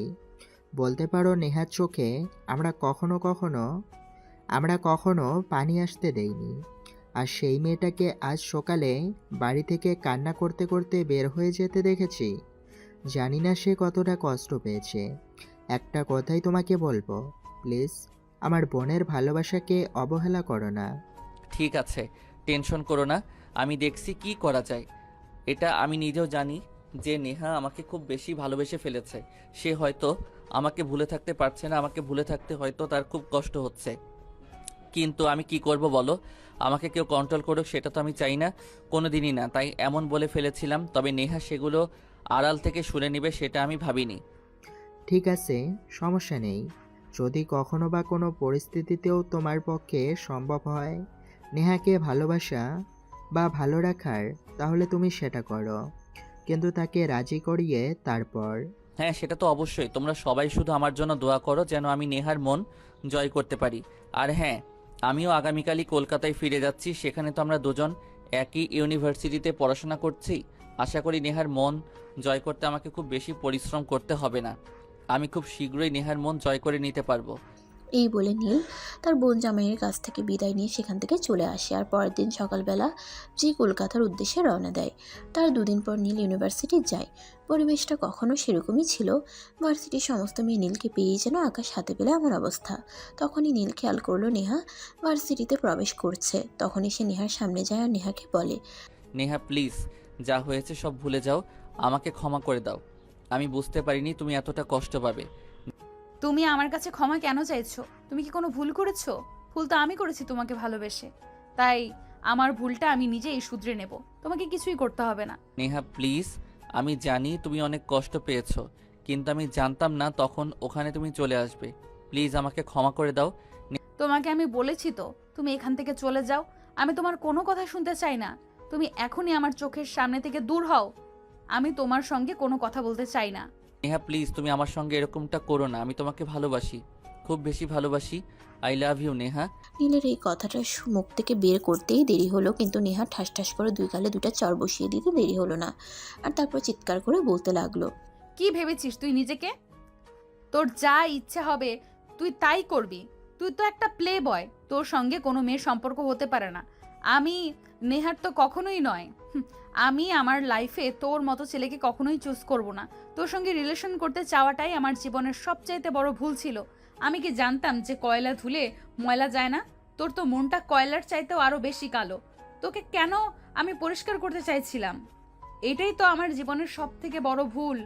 যাকে আমি সেসব কথা মনে করতে চাই না। তোকে আমি একটা কথা বলে দিচ্ছি, আজকের পর কখনোই আমার সামনে আসবি না।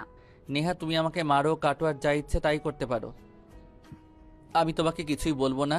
কিন্তু বারবার আমি তোমাকে একটা কথাই বলবো যে আমি তোমাকে ভালোবাসি, ভালোবাসি, ভালোবাসি। ভালোবাসা ইজ মাই ফুড। তুই আমার চোখের সামনে থেকে সর। তোর কি একটু লজ্জা করছে না? ভার্সিটির ক্যাম্পাসে আমি তোকে চর মেরেছি আর সারা ভার্সিটির স্টুডেন্টরা তোর দিকে হা করে তাকিয়ে আছে। থাকুক না, তাতে আমার কিছু যায় আসে না। আমার ভালোবাসার মানুষ আমার গায়ে হাত তুলেছে, তাতে যদি কারোর কোনো সমস্যা হয়ে থাকে সে তার নিজের চোখ দুটো বন্ধ করে রাখুক। নেহা তখন আর কোনো কথা না বলে সেখান থেকে চলে গেল, কারণ সে বুঝতে পারছিল এখানে থাকলে সে নিজেকে কন্ট্রোল করতে পারবে না, আবার কোনো একটা অঘটন ঘটিয়ে বসবে, তাই সে চলে যায়। আর নেহা চলে যাওয়ার পরই ভার্সিটি থেকে অনেকগুলো মেয়ে সেখানে চলে আসে আর নীলকে বলতে থাকে, আরিনের কি হয়েছে তুমি আমাদের বলো। নেহার এত বড় সাহস হলো কি করে? সে তোমার গায়ে হাত তুলে, সে জানে না তুমি আমাদের ইমোশন, সে সাহস কোথায় পেল তোমার গায়ে হাত তোলার? তোমরা প্লিজ এখান থেকে যাও, আমায় বিরক্ত করো না। নেহাকে আমি ভালোবাসি, আর নেহা আমার গায়ে হাত তুলেছে, তাতে তোমাদের কি হয়েছে?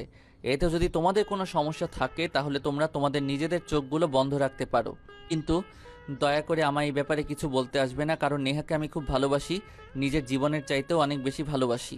আরে নীল, এসব তুমি কি বলছো? তুমি আমাদের ইমোশনস, ভালোবাসা তো তোমাকে দিয়ে হয় না, তুমি তো শুধু টাইম পাসই করতে জানো। কে বলেছে তোমাদের এসব কথা?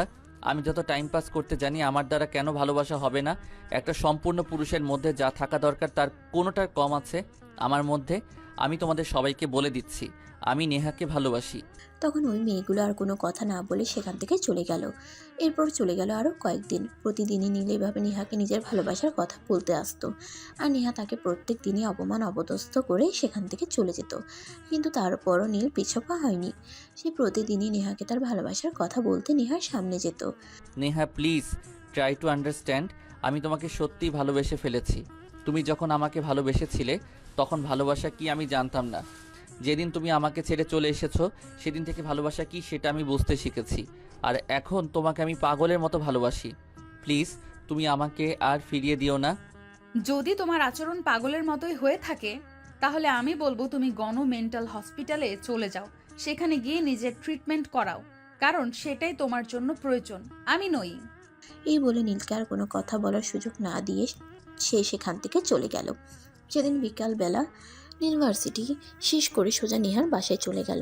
নেহার বাসার ভিতরে প্রবেশ করে তো একদম অবাক। নীলকে দেখে সে বলতে থাকে, কি ব্যাপার নীল, তুমি আমার বাসায় কি করছো? আর আমার বাসায় আসার সাহস তুমি কোথায় পেলে? তোমাকে আমি ভালোবাসি, আর ভালোবাসার মানুষের বাসায় আসতে কারোর সাহস দিতে হয় না, সাহস নিজেকেই তৈরি করে নিতে হয়। প্লিজ নেহা, আমায় অ্যাকসেপ্ট করে নাও। আমি জানি তুমি মনে মনে আমাকে অনেক বেশি ভালোবাসো, কিন্তু আমি সেদিন যেটা করেছি তার জন্য তুমি আমাকে ক্ষমা করতে পারছো না, তাই তুমি আমার সঙ্গে এরকম করছো। এই শোনো, তোমাকে আমি ভালোবাসতাম, তবে এখন আর বাসি না। যখন তোমাকে ভালোবেসেছিলাম তখন তুমি আমায় অবহেলা করেছিলে, যখন তোমাকে আমি আমার মতো করে চেয়েছিলাম তখন তুমি সেগুলোকে মূল্য দাওনি। এখন আমি সব কিছু ভুলে গেছি, এখন আমার লাইফে আর কোনো কিছুরই প্রয়োজন নেই। সো তুমি আর আমার সামনে আসবে না, আমি তোমাকে আমার সামনে দেখতে চাই না। কেন, কি সমস্যা তোমার? আমি তো ভালোবাসি তোমাকে, আর আজ আমি পরিকল্পনা করে এসেছি যেভাবেই হোক তোমার মুখ থেকে আমি আমার ভালোবাসার কথা আদায় করেই ছাড়বো। তাই নাকি? ভালোবাসা বুঝি জোর করে হয়? আমি যে তোমাকে জোর করে আমাকে ভালোবাসতে পারিনি, তাহলে তুমি কি করে আমাকে দিয়ে জোর করে ভালোবাসার কথা আদায় করবে? পারবে না তুমি। তাই বলছি তুমি এখান থেকে চলে যাও, আমার সঙ্গে আর ফাজলামো করো না, আমি এসব আর নিতে পারছি না। যদি সোজা কথায় কাজ না হয় তাহলে বাঁকা পথে যেতে হবে, ব্যাস এইটুকুই, আর কিছুই না। মানে কি করবে তুমি? কি করার সাহস আছে তোমার? দেখাও দেখি। তখনই নীল আর এক মুহূর্ত দেরি না করে বসা থেকে উঠে দাঁড়িয়ে নেহার দিকে এগোতে থাকে। তার ভাবভঙ্গি দেখে বুঝতে পারে তার সঙ্গে খারাপ কিছু হতে চলেছে, তাই সে সেখান থেকে পালানোর চেষ্টা করে। কিন্তু নীল তো ছেড়ে দেওয়ার জন্য তার পেছনে পড়েনি, তাই সে নেহা সেখান থেকে সরে যাওয়ার আগে নেহার হাত ধরে ফেলে এবং এক টান দিয়ে নিজের সঙ্গে মিশিয়ে নেয়। এই কি করছো তুমি? ছাড়ো আমাকে, আমি কিন্তু এক্ষুনি চিৎকার করতে শুরু করব, আর তারপর কিন্তু এখানে মানুষজন জড়ো হলে তোমার কি অবস্থা হবে সেটা তুমি চিন্তাও করতে পারবে না। তাদের দুজনের এসব কথোপকথন শুনে বাড়িওয়ালা এসে এখানে উপস্থিত হয় আর নেহাকে বলে, কি ব্যাপার নেহা, কি হয়েছে? এই ছেলেটা কে আর তোমার ফ্ল্যাটে কি করছে? আমি তো জানতাম এখানে তুমি একা থাকো, এখন কি বয়ফ্রেন্ড নিয়ে আসা শুরু করেছো নাকি? না আঙ্কেল, সেরকম কোনো ব্যাপার নেই। এই ছেলেটা আমার ভার্সিটিতে পড়ে, আমার বন্ধু বলতে পারেন, অনলি বন্ধু, অন্য কিছু নয়। তাই আমার সঙ্গে একটু কথা বলতে এসেছে। নেহা, তুমি যথেষ্ট বুদ্ধিমতী একটা মেয়ে, তাই অন্যদের বোকা ভেবো না। আমি সব কিছুই বাইরে থেকে শুনে তারপরে এখানে এসেছি। আমি শুনেছি তোমাদের মধ্যে কি কথা হয়েছিল। দেখো, আমার বাড়িতে থেকে এসব চলবে না। তুমি যদি এসব করতে চাও তাহলে আমার বাড়ি ছেড়ে দাও, অন্য কোথাও গিয়ে এসব করিও। আঙ্কেল, আপনি ভুল ভাবছেন। আমার এই ছেলেটার সঙ্গে সেরকম কোনো সম্পর্ক নেই। ছেলেটা আমার শুধুমাত্র বন্ধু। আপনার যদি বিশ্বাস না হয় আপনি ছেলেটাকে জিজ্ঞেস করে দেখতে পারেন। আঙ্কেল, নেহা একদম মিথ্যে কথা বলছে। আমাদের দুজনের মধ্যে ভালোবাসার সম্পর্ক রয়েছে, শুধুমাত্র একটু ভুল বোঝাবুঝি হয়েছে, ব্যাস এইটুকুই। তাই আমি তাকে বোঝাতে এসেছি, কিন্তু বিশ্বাস করেন আমাদের মধ্যে খারাপ কোনো সম্পর্ক নেই। তাছাড়া এমন নয় যে নেহা আমার অপরিচিত। তার ভাইয়ের সঙ্গে আমার ছোট বোনের বিয়ে হয়েছে, সেই সূত্রে আমরা আত্মীয়। সেটা আমাকে সরাসরি বললেই হতো, তাহলে নিশ্চয়ই এই ঝামেলাগুলো হতো না। যাই হোক, আমি আসছি, তোমরা তোমাদের কাজ চালিয়ে যাও। নীল প্লিজ, তুমি এখান থেকে চলে যাও, তা না হলে কিন্তু খারাপ কিছু হয়ে যাবে বলে দিলাম। তাই নাকি? আচ্ছা ঠিক আছে, তাহলে খারাপ কিছু তোমাকে করতে হবে না, আমি নিজেই করে নিচ্ছি। এই বলে নীল নেহার দিকে এগোতে শুরু করে আর নেহা পেছাতে থাকে। কিন্তু যাবে আর কোথায়, সব শেষে তো দেয়ালে পিঠ ঠেকাতেই হবে। নেহার ক্ষেত্রে তাই হয়েছে। নীল তাকে ধরে ফেলে এবং নিজের কাছে টেনে নেয়। আর পালানোর পথ নেই ডার্লিং, এখন তোমাকে আমার হাতে ধরা দিতেই হবে, আর তুমি ধরা পড়েও গেছো। এখন কি করবে সেটাই আমাকে বলো। প্লিজ আমাকে ছাড়ো।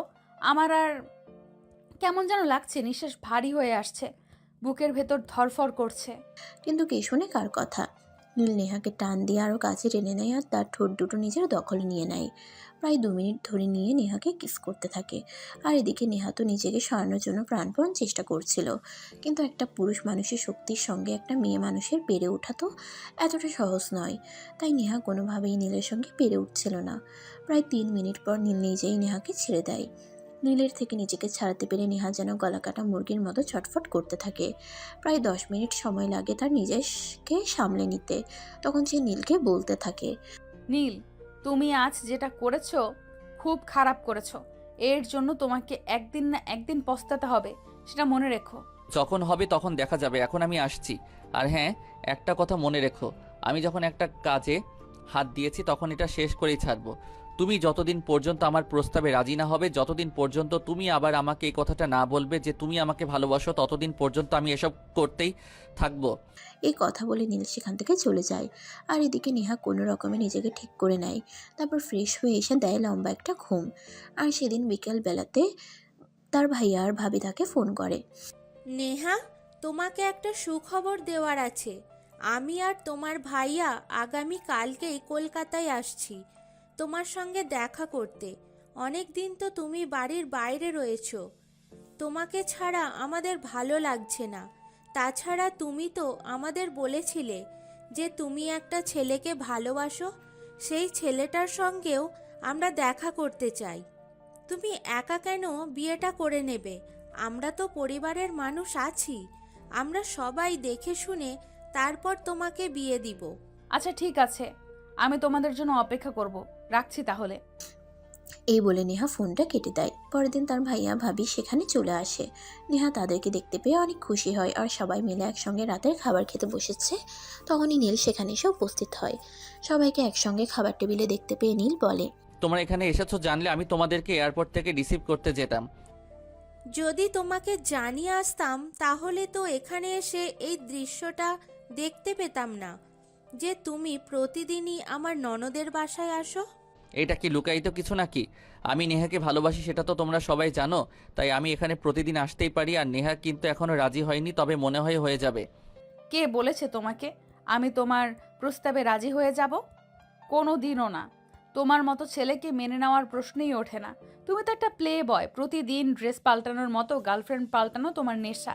মেয়ে মানুষ তোমার কাছে উপভোগ করার একটা বিষয়বস্তু মাত্র, এছাড়া তো তুমি আর কিছুই মনে করো না। তার কাছ থেকে ভালোবাসা আশা করাটা বোকামো, তাই আমি তোমার কাছ থেকে ভালোবাসা আশা করি না। তুমি দয়া করে আমার পিছু নেওয়া ছেড়ে দাও। আর সেদিন যেটা হয়েছে সেটা অ্যাক্সিডেন্ট, এবং সেখানে আমার কোনো দোষ ছিল না, সেটা আমি মনে করি। তাই তুমি সব ভুলে গিয়ে আমার পিছু নেওয়া ছেড়ে দাও। আমি তো পিছু ছাড়ছি না ম্যাডাম, কারণ আমি তোমাকে ভালোবেসে ফেলেছি। আর আমার নিজের ভালোবাসাকে আমি নিজের হাতে কখনোই কোরবানি দেব না। আমি তোমাকে আমার করেই ছাড়বো, সেটা আজ না হোক কাল। তুমি নিজেকে যতই বেঁধে রাখার চেষ্টা করো না কেন, তুমি কোনোভাবেই নিজেকে বেঁধে রাখতে পারবে না, কারণ আমার ভালোবাসায় তোমাকে স্বীকৃতি দিতেই হবে। নেহা, তোর কি হয়েছে আমাকে বল তো। তুই তো এই ছেলেটাকে পাগলের মতো ভালোবাসতি, আমরা দেখেছি। সেদিন যখন তুই বাড়ি থেকে চলে এসেছিলি, তোর চোখ দুটো আমরা সবাই দেখেছি। তুই কতটা কষ্ট নিয়ে বাড়ি থেকে চলে এসেছিলি সেটা সবাই জানে। তাই বলছি কি, এখন আর নিজেকে কষ্ট না দিয়ে নীলের প্রস্তাবটা মেনে নে আর নিজেকে ভালো রাখার চেষ্টা কর। না ভাইয়া, একদমই নয়। যেই মানুষটা আমার জীবন থেকে চলে গেছে সেই মানুষটাকে আমি ভালোবাসতাম, সেই মানুষটা তো আমাকে ভালোবাসেনি। সে আমাকে একটা ঝামেলা মনে করেছে মাত্র। আমি যখন তাকে ভালোবেসে একটা পোশাক পরতে বলতাম তখন সে বাধ্য হয়ে ওটা করতো, ভালোবেসে করেনি।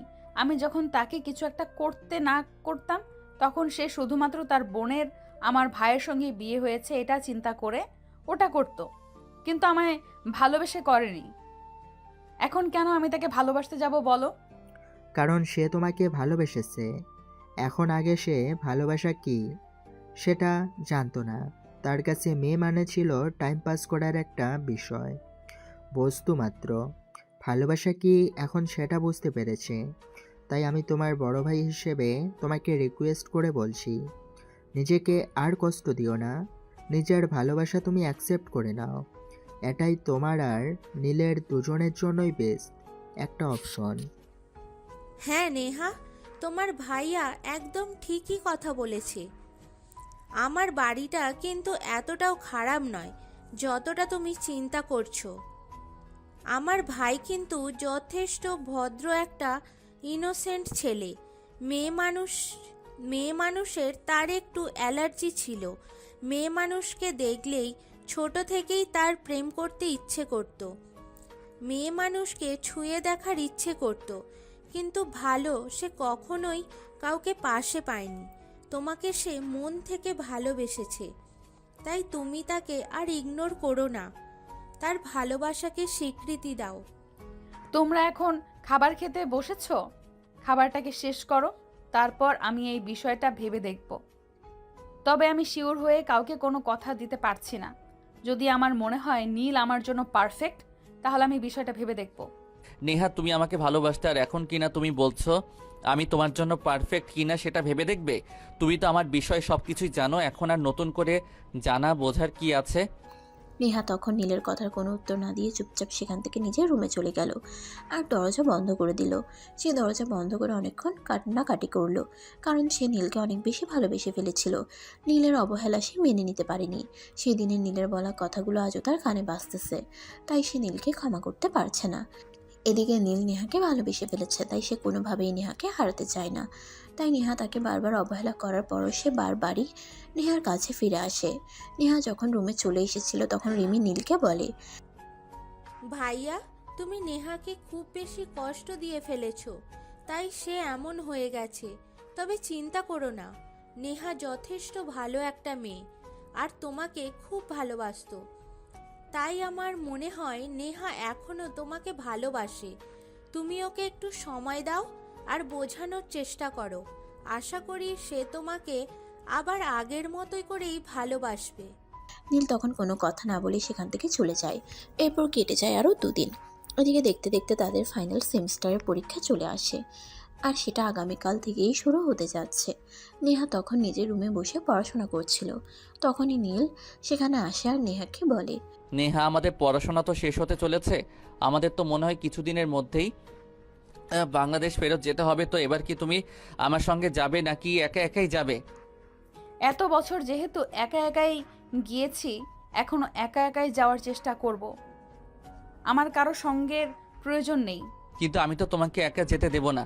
আমি তো তোমাকে আমার সঙ্গেই নিয়ে যাব। ভালোবাসি যে তোমায়, তোমাকে একা ছেড়ে দেব কি করে বলো? নীল, তোমার এসব ফাজলামো না আমি আর নিতে পারি না। তুমি দয়া করে আমার পিছু নেওয়া ছেড়ে দাও। আমি তোমাকে আর সহ্য করতে পারি না। তুমি আমাকে সহ্য করতে পারো না, নাকি আমার থেকে দূরে থাকাটা সহ্য করতে পারছো না? আমাকে কাছে পেতে চাও, আমার আদর পেতে মন চায়, কোনটা বলো? নীল, তুমি যাবে এখান থেকে? তোমার এসব ফাজলামো মার্কা কথাবার্তা আমি নিতে পারছি না। চলে যাও এখান থেকে। আমি তো যাব না ম্যাডাম, তোমাকে একটু আদর করতে মন চাইছে, তোমাকে একটু কাছে পেতে মন চাইছে, তাই চলে এসেছি। আমি তোমাকে একটু আদর করে তোমার ভালোবাসা নিয়ে তারপর এখান থেকে যাব। নীল, তুমি যাও এখান থেকে। আমি তোমাকে শেষবারের মতো বলছি, তুমি এখান থেকে চলে যাও। কিন্তু কে শুনে কার কথা? কারণ নীল খুব ভালোভাবেই বুঝতে পেরেছে সে যতক্ষণ পর্যন্ত নেহার সঙ্গে উল্টাপাল্টা কিছু না করবে ততক্ষণ পর্যন্ত নেহা তাকে এত সহজে মেনে নেবে না। তাই তো নীল নেহাকে পড়ার টেবিল থেকে পাজা কোলে তুলে নিয়ে বিছানায় চলে যায় সোজা। এসব কি করছো নীল? তুমি ছেড়ে দাও আমাকে, ভালো হবে না কিন্তু, বলে দিলাম। তুমি কি খারাপ করতে পারো? আমি সেটাই দেখতে চাই।